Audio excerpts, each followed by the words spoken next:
Hello lads and lasses, Sanythe here, and I'm going to be testing how good the new melee weapon, the power drill, is in zombies. Now I'll also be taking you through my journey of getting Nebula on it. Quickly, if you want to know how to unlock this, there's currently a new event happening where you need to get 1,000 skulls, which means 1,000 kills in multiplayer, 5,000 kills in zombies, 200 kills in Warzone, or any combination of the three. Now for me, zombies was the fastest since I played multiplayer for a while and the progress just wasn't all that fast since I was camo grinding during that, and zombies was in general the fastest for me. So let's get into it. I'm going to be doing this in directed mode while also keeping track of my times for some but not all the camos, and it should be much faster than before since I know what I'm doing to get consistent mangler spawns every now and then when I need them. And another thing, I'm actually working on another video covering the most tedious calling cards. If you're having trouble with any, look out for those and comment any calling cards you're currently stuck on so I can try to include them in my next video. The early game is pretty simple, and I've yapped about it enough, but I'm just going to keep opening all the way to the church, and that's pretty much it. My main source of damage is going to be coming from the melee macchiato with my power drill, which I'll be using the espresso augment on, and the stick and move augment, which should make these melee kills a little faster and easier. They were in fact not easier, and I ended up saving and quitting to swap over to the vampirism augment, which made the early game a lot easier before I had the 3-plate armor. Then after a bit of setup, I found this spot was working really well with a melee weapon, so I kind of just sat there for most of the game and spam melee while watching the Daryl spin-off The Walking Dead. Oh yeah, I also swapped back to the espresso augment on macchiato because it worked extremely well in this spot, and I would just instant kill mangler spawns when they spawned, and then I would just run over to jump back onto the counter.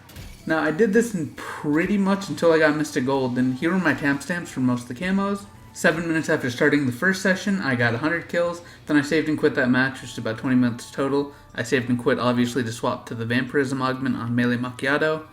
Then, 25.5 minutes into the second match, I got 1,000 kills, which I'm calling them different matches, but this was all just me loading in and out of the matches. So it was really just in total 45 minutes of playtime. And then 16 minutes into the third, I got 1,500 kills. And at the 32 minutes, I got the 2,000 kills for Purple Tiger, and I ended that match to reset the timer to see how long the special camos and gold would take me. It took about 9 minutes to get the 300 kills while the drill was at blue rarity or higher, and then an extra minute on top of that to get the 10 mangler kills I needed, which means each round has taken about a minute since I was getting 1 mangler per round.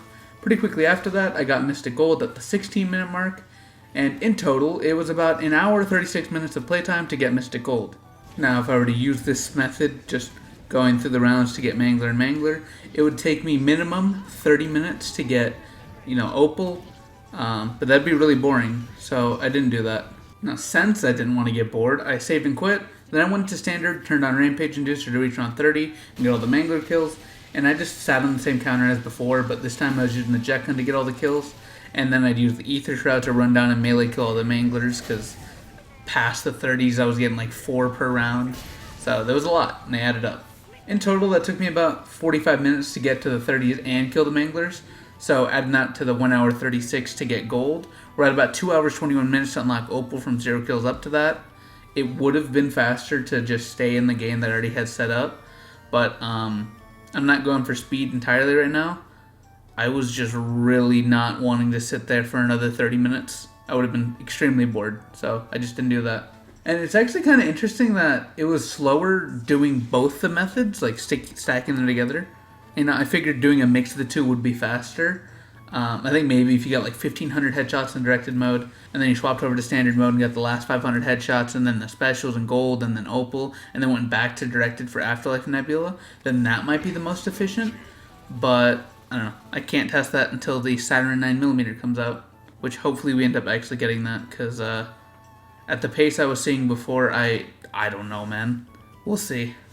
Anyways, I loaded my directed mode save that I had prior, and Afterlife was really annoying to get, honestly. Having Ether Shroud made it extremely easy, though.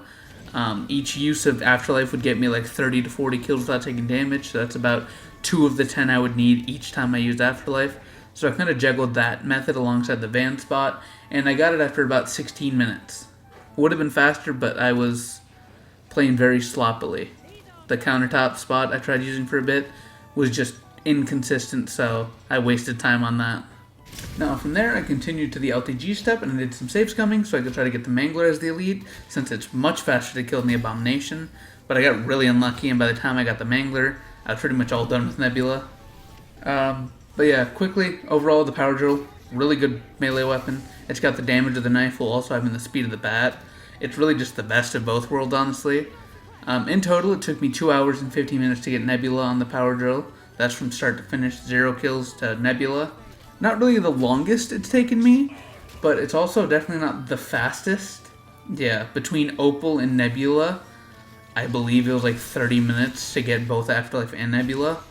Keep in mind, this is all keeping out of the equation the whole loading time and stuff like that. But yeah, I'll try to have my video on the whole calling card thing soon. Hopefully I have that out beginning next week, if even that late. But yeah, like and subscribe. Bye-bye.